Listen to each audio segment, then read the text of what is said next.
Assalamualaikum warahmatullahi wabarakatuh. Salam dan bahagia. Saya, Woro Sayakti, calon guru penggerak Angkatan 6 Kabupaten Banggai dari SMA Negeri 1 Masama akan memaparkan jurnal dwi mingguan modul 2.1 tentang pembelajaran diferensiasi.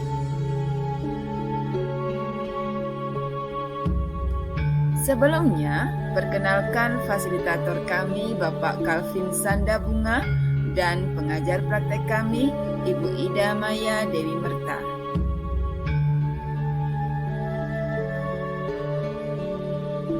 Jurnal dwi mingguan modul 2.1.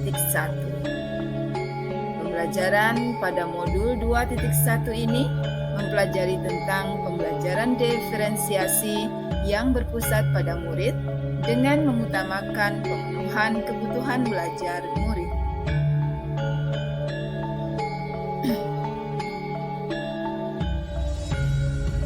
Kali ini, saya memilih model refleksi 4F, yaitu facts atau peristiwa, feeling atau perasaan, finding atau pembelajaran, dan future atau penerapan.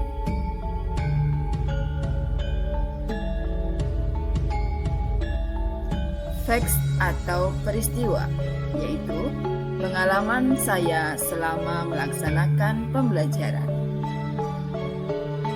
Sebelum mempelajari modul 2.1, kami, calon guru penggerak, diwajibkan untuk mengerjakan pretest di LMS pada tanggal 28 Oktober 2022. Modul 2.1 membahas tentang pembelajaran berdiferensiasi. Kami mulai mempelajari materi dan mengerjakan tugas dengan alur merdeka. Tanggal 28 sampai 30 Oktober 2022, kami mulai mengerjakan tugas mandiri mulai dari diri dengan mengerjakan serangkaian tugas di LMS. Tanggal 2 sampai 3 November 2022, kami mulai memasuki ruang kolaborasi. Di hari pertama tanggal 2 November, kami bersama fasilitator, pengajar praktik, dan rekan calon guru penggerak lainnya bertemu secara virtual untuk membicarakan materi tentang pembelajaran berdiferensiasi dan dilanjutkan diskusi tentang studi kasus yang diberikan kepada kami secara berkelompok.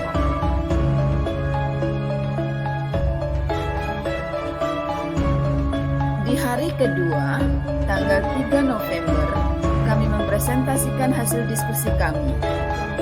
Pada kegiatan ini, kami berdiskusi tentang studi kasus yang telah diberikan kepada tiap-tiap kelompok calon guru penggerak. Di kegiatan ini, kami banyak menerima masukan dari fasilitator, pengajar praktik, maupun dari rekan calon guru penggerak yang tentunya akan menambah wawasan dan pengetahuan kami.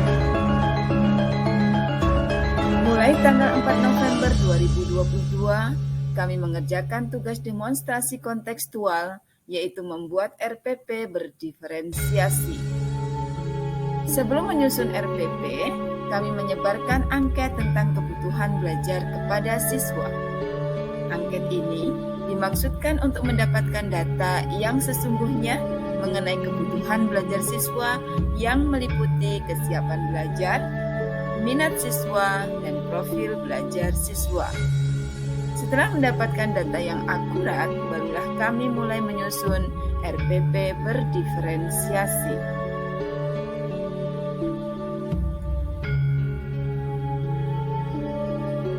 Tanggal 9 November 2022, kami bertemu di ruang virtual dengan instruktur, fasilitator, pengajar praktik, dan rekan calon guru penggerak lainnya dalam elaborasi pemahaman tentang materi modul 2.1. Pada pertemuan virtual ini, kami mendapatkan penguatan dari instruktur tentang materi pembelajaran berdiferensiasi. Tugas selanjutnya adalah membuat koneksi antar materi, yaitu mengaitkan materi modul 2.1 dengan materi-materi yang sudah dipelajari sebelumnya, yaitu materi modul 1.1 1.2, 1.3, dan materi 1.4. Tugas ini kami mulai setelah selesai mengikuti elaborasi pemahaman. Tugas yang terakhir dari modul 2.1 ini adalah membuat aksi nyata. Dalam aksi nyata ini, kami menerapkan RPP berdiferensiasi yang telah kami buat dalam proses pembelajaran di kelas.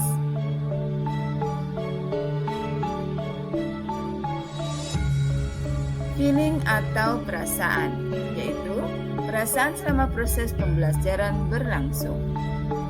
Perasaan saya selama mengikuti pembelajaran daring sangatlah senang, bangga, dan bahagia bisa menjadi bagian dari pendidikan calon guru penggerak ini. Walaupun terkadang berkejaran dengan tugas-tugas baik di sekolah dan tugas yang harus saya selesaikan di LMS. Namun demikian, saya selalu berusaha membagi waktu agar keduanya bisa saya jalankan dengan baik.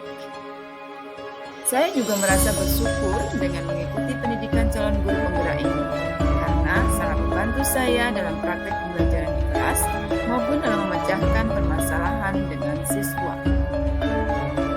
Selain itu, kepercayaan diri saya mulai muncul ketika saya berbicara di depan khalayak ramai tentang dunia pendidikan. Findings atau pembelajaran, yaitu pelajaran yang dapat saya petik dari proses pembelajaran yang sudah dilaksanakan. Pembelajaran berdiferensiasi adalah pembelajaran yang mengakomodir kebutuhan belajar murid. Guru memfasilitasi murid sesuai dengan kebutuhannya, karena setiap murid mempunyai karakteristik yang berbeda-beda, sehingga tidak bisa diberi perlakuan yang sama. Ciri-ciri atau karakteristik pembelajaran berdiferensiasi adalah lingkungan belajar mengundang murid untuk belajar. Kurikulum memiliki tujuan pembelajaran yang didefinisikan secara jelas. Terdapat penilaian berkelanjutan, guru menanggapi atau merespon kebutuhan belajar murid, dan manajemen kelas yang efektif.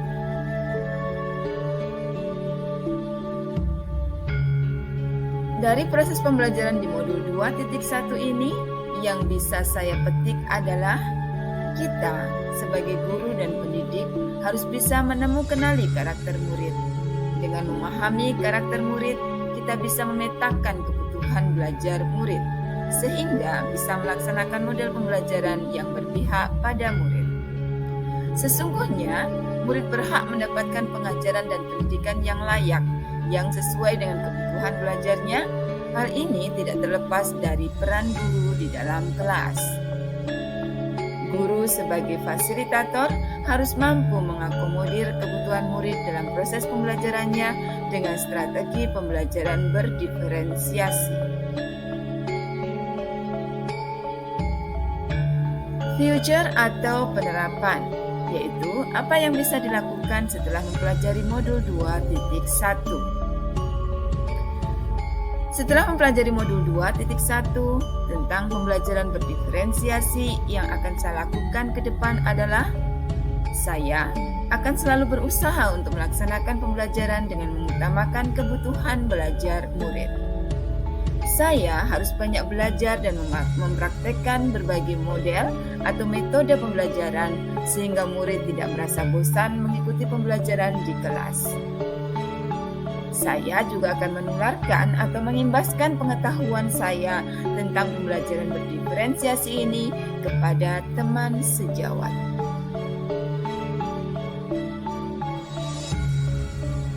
Tentunya, saya akan selalu berkoordinasi dengan kepala sekolah sebagai pimpinan dan berkolaborasi dengan teman sejawat dalam melaksanakan pembelajaran berdiferensiasi ini.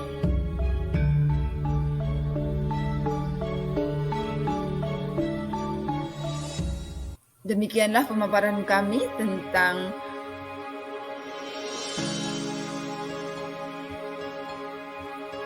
jurnal refleksi mingguan modul 2.1 tentang pembelajaran berdiferensiasi. Terima kasih banyak. Wassalamualaikum warahmatullahi wabarakatuh. Salam dan bahagia, Guru Bergerak Indonesia